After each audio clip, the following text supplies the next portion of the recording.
quite a name. I like it. Brian Forrest, hope that you're doing well, buddy. All right. Well, hello, everyone. Welcome to the Berman Hour. Today is Thursday, May 14th. My name is Jeff Berman. It's good to be with you. There's a bunch of boxes behind me, like I said, because my wife and I are in the middle of a move, in the middle of a pandemic. I'm really excited for my show and my guest today. It is my friend Gil Rodriguez, who is from the band Ghost in the Willow, and I'm going to be bringing him in momentarily. As usual, if you have any questions, please type it in. All right, I fix my Goldilocks here. Oh yeah, brother. Hey, how's it going, man? Good, man. Can you hear me all right? Yeah, I can hear you okay. Can you hear me okay? Perfect. You sound great. You look great. How you doing, man? Oh, still alive, ups and downs, strikes and gutters, you know. Yeah. So I'm here in Studio City, California, in Los Angeles. Where are you right now? I'm just outside of Phoenix, Arizona, in a little box, the yard out front, you know.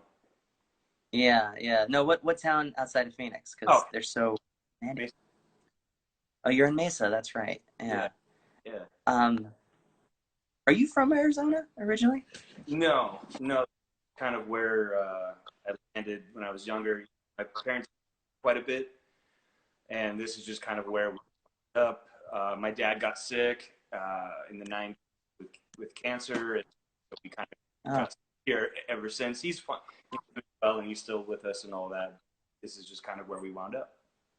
yeah, yeah. I think that Arizona is kind of a fascinating place, and I know a lot of people in California don't like Arizona. But do you find it as a fascinating and interesting place? I'm curious what you think about it as growing up there, or No, having been there for so long. yeah, no, I don't find it as interesting as I probably should. I mean, I've tried to move out a number of times, and just life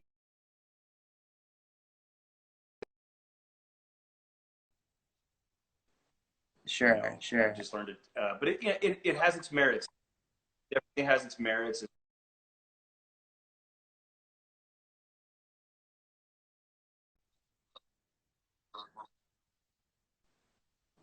Uh, Yeah, but yeah, the heat is stifling, so it's not like you can't. It's not like you're scot free if you don't. that's You know. true. That's true. But yeah. But, I mean, the California, the mountains aren't far. You got the best of a lot of worlds here. That's for sure. Yeah, I just when we toured through, it's like we just kind of got into this routine of doing shows in Phoenix, shows in Tucson, shows in Flagstaff, maybe a show in Yuma, a show in Bisbee, maybe a show in Prescott or somewhere else. So there's just a lot to see and a lot of places to play there.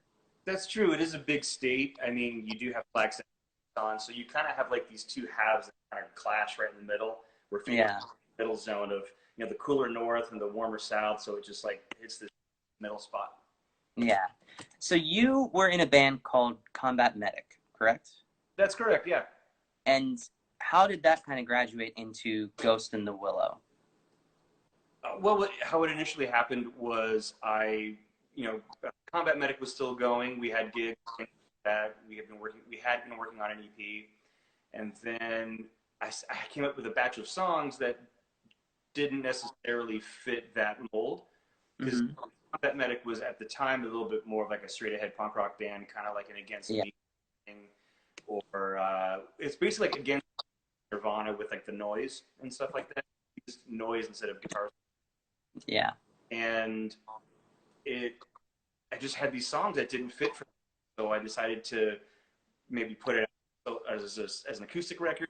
Did and I just felt comfortable with it. I just felt a little bit more in control with the decision making. I didn't have to. and what year was that? That was probably late 2016, early 2017. Okay, yeah. Yeah. So you guys are on the eve now of releasing your third record. Hmm? What is the name of the new record? The name of the new record is "I Was Once a Charming Man." I Was Once a Charming Man. Yeah, because previously you had the last one was Songs for Alice, Right. Yeah. right? Yeah. And so, but the first record which is the longest one that you've put out so far, it was really kind of like, I see what you're saying now. Like it wouldn't fit what Combat Medic was doing. And it was really kind of stripped down, and it had this kind of mellow vibe. And my favorite song off that, and I think my favorite song in your entire catalog, is Blue, Red, and Beige. Oh, wow. Thank you. Yeah, which is, it's such a beautiful song. And you, with Songs for Alice and the new record, I Was Once a Charming Man. Mhm. I got it right. You've kind of ramped up. You've kind of turned up the volume knob. Was that something that you did as a natural evolution, or was that something that you decided to do beforehand and you really had to try to make it work and fit? A little bit of both. A little bit of both. Like I kind of Yeah. got antsy with wanting to hit that volume knob. You know what I mean? I wanted to plug in the Les Paul to my amp, and I wanted to get loud.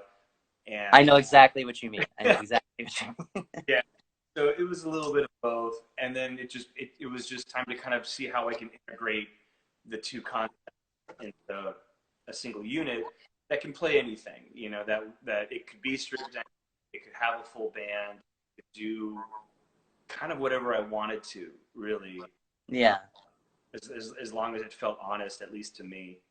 How does that autonomy work for you? Because me being Divided Heaven and being Jeff Berman, with a few exceptions where it was imperative that Nick and I were making the decisions together, it was essentially my baby, and the responsibility fell on my shoulders.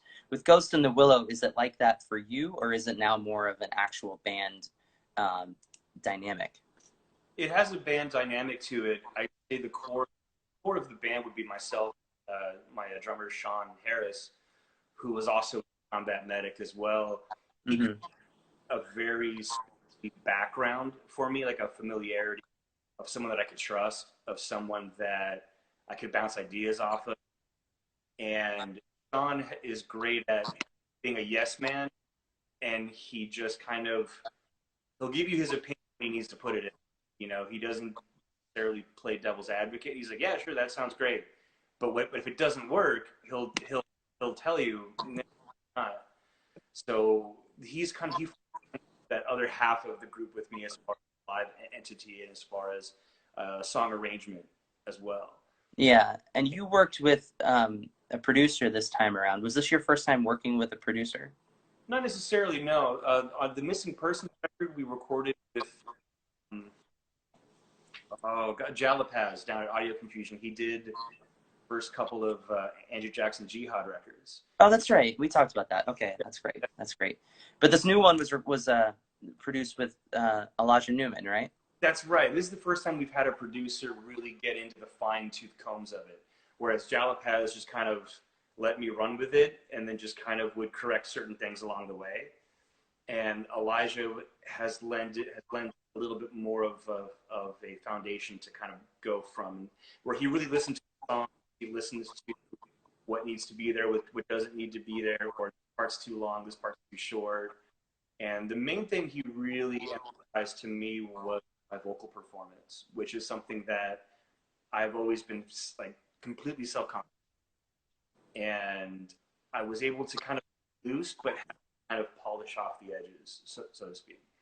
And Yeah.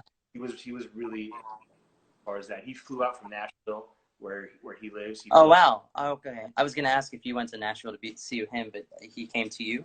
Yeah, we recorded it in Tempe at FC Studios, and we did it instrument by instrument, track by track, and we spent a week on it. And he would crash at my place, and we would kind of do the music a week, and then he went home, and we started mixing, and then COVID happened, and here we are, you know. So Yeah. Yeah. Speaking of, you guys had to cancel a tour. two Um, two actually. tours. Oh. What happened? The first one was kind of announced, and we were ready to go, and then that was right when COVID hit. But we had And that was going to be out here. That was bringing you to Southern California, correct? right, Yeah.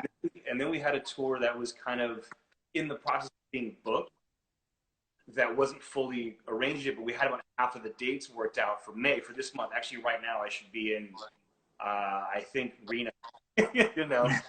But so we were working on that, and we were going to announce in April. So so it just totally got scrapped, and Oh God, man. I feel for you, man. That's terrible. Real quick, I just want to say hello to No Lungs who are in the room.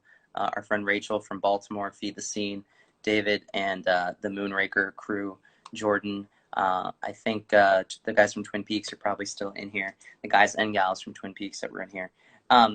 So working with Elijah, that was kind of a nice step. What I like about Ghost in the Willow is that you're consistent with kind of how you release. You don't release too much music. It's always like enough to feast on, but it's not too much where there's like filler or, you know, making a song making a record a 13-song record for no reason, like somebody. It's really nice. Remind me how many songs are on this new record, because you sent it to me. It's fantastic. But I've just been kind of going to the Spotify and listening to the Xmas Tinder single. So how many songs are going to be on this new record? There's going to be 7. There's going to be Okay. 7. That seems to be the sweet spot for us. You mentioned No. Actually, we share bandmates with No Lungs. Their guitar player Sam plays guitar for us, and he's been with us for about a year and a half, 2 years now. But Yeah. So that's been. But anyway, Xmas Tinders. 7 songs on the I Was Once a Charming Man EP. It's going to vary quite. There's going to be some. We're kind of stepping out of the comfort zone a little bit. Yeah. Songs. There's still going to be the toe tapper rock and roll numbers. There's still going to be some acoustic stuff, but there's also 1 or 2 that definitely just are out of our comfort zone as far as arrangement and as far as production, that I'm really, really curious to see how we can pull it off, to be honest with you. But you got to challenge it once in a while, man. Yeah, and a lot of those kinks work themselves out just by being on the road, as you know, with the touring that you've done. And you play a lot of shows. Like, it just, without that ability to be doing that, it's like you're going to be living in that state of, oh fuck, how are we going to pull this off, for a lot longer than you intended. So I hope that you're ready for that. Do you think that I'm just going to fucking ask you straightforward, are you timid about putting out a full length, because this is now your 3rd EP? And I know that Spotify breaks them up between EPs and whatever, but like, to me, a full length is at least 10 songs, unless you're Bruce Springsteen, and then it can be, or Metallica, and it can be 8 or 9. But is of doing a full length something that interests you? Is it kind of purely economic? Like, what's your thought process behind that? It's a little economic, and it's a little bit. I can't write that many what I would consider solid songs at one time. Okay. I can't. I come up with like a small batch, and then I have to focus on those and flushing those out.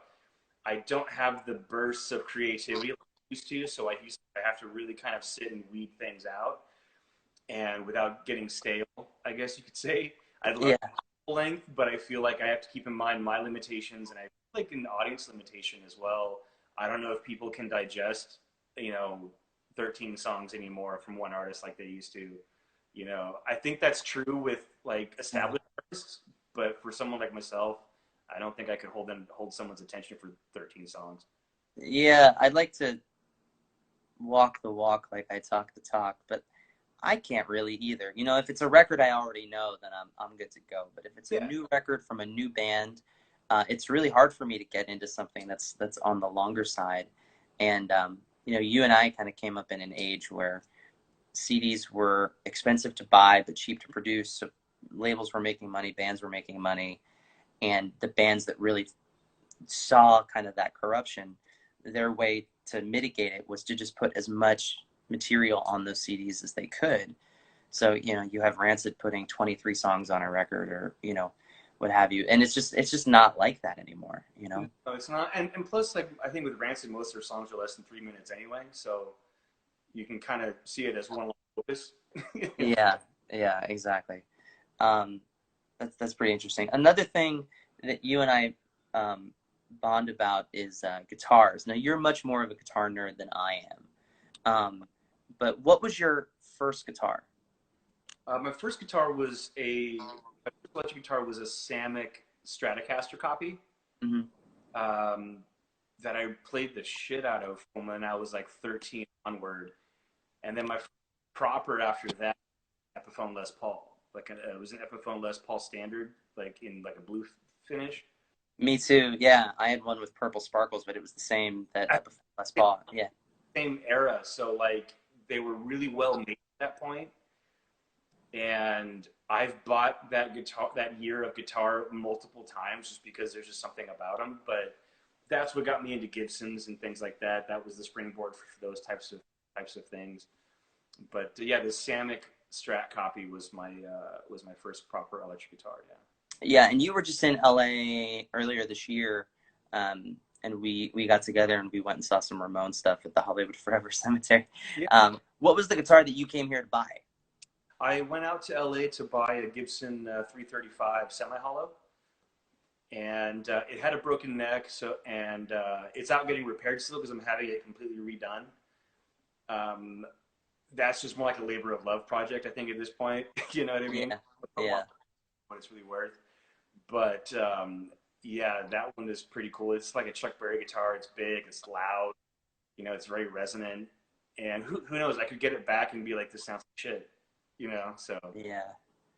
Yeah. How many guitars do you have? I have 5 with me at any given. Own a total of. I think last time I counted it was like 10. Okay. Between 10 and 10. Yeah. Because a lot of stuff comes and goes. Like I'll buy stuff to kind of flip it to kind of make a profit on, or I'll keep the good ones. But as far as the ones that I always keep on hand, I have about 5 that are my main. These don't go anywhere guitars. Sure. And when you're kind of buying from people or you're selling, do you use Reverb or do you kind of just do it through Craigslist, or what's your best method of doing that? All of the above. I mean, whoever gets it sold. I mean, local can be finicky. Reverb's cool. I think you have people that actually are looking for that specific thing. They're looking for that specific guitar. Yeah. So I like Reverb in that way. The fees, can't really get around it, so you have to pay it. Yeah. But it's still cool because it's free to list it, and they take a small percentage on the back end. Everybody's got to make a buck. But I have mixed results with Reverb and Craigslist and even Facebook stuff too. So yeah. Another thing that we bond about and we talk about, and a shared love we have, is for the band The Replacements. Oh yeah.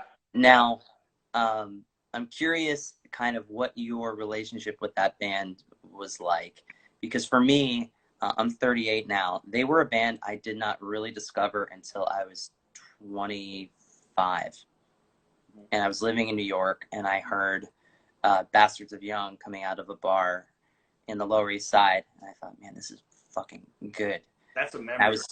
I was surprised that I hadn't heard it before. And it was this great bar. It was called Welcome to the Johnsons. And when you walked into it, it was like you were walking into a basement of a house in the Midwest. It had this like shitty fake wood paneling on the. Well, anyway, a great bar, like, has gone the way of the Buffalo, like so many in New York. But how were you introduced to The Replacements, and then what ultimately led you to kind of fall into the rabbit hole? I got introduced to The Replacements when I was about 19 years old. I was kind of a regular at a bar that didn't exactly card people, so I would meet a lot. I just did the math. That checks out. All right. Yeah, so like I would kind of like meet people that were a little different, a little odd, and I was talking music to the bartender, and then this guy walked up to me, and we became friends. His name was Tony Jones, and he used to work in an office that was right nearby, and we would just talk about music. He would ask me about what are you into, and at that time I was really into Pearl Jam, and he made me a compilation CD that I still have. With he put his own artwork on it. He put a title on it. Like went all out on it, and he called it Some of the Best of the Replacements, and it had like 24 songs. And he's like, oh well, if you like, he's like, you like Pearl Jam, right? I'm like, yeah. He goes, you know the Singles soundtrack, and I'm like, yeah. You know that one song from the Single soundtrack? Yeah. Well, Paul Westerberg, who was in The Replacements.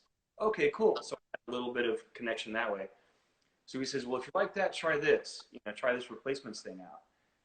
And I took it home, and I was really appreciative and gracious. Probably not as gracious as I was, considering I was 19. But I put it in my CD player, and the first song was "Beer for Breakfast," which was a B-side, and I Yeah. had heard anything like that before. Up to that point, I was listening to a lot of what people would consider polished music. You got your Pearl Jam, your Soundgarden, and your grunge and stuff like that. But this was the first I heard anything that was completely raw and completely melodic as well. That had a melody to it. That like, oh, you could be thrashy and be melodic and have these lyrics that didn't always make sense, but were chaotically poetic at the same time. And uh, the more I got into it, the more I realized at the time it felt like nobody knew who the fuck they were. You know?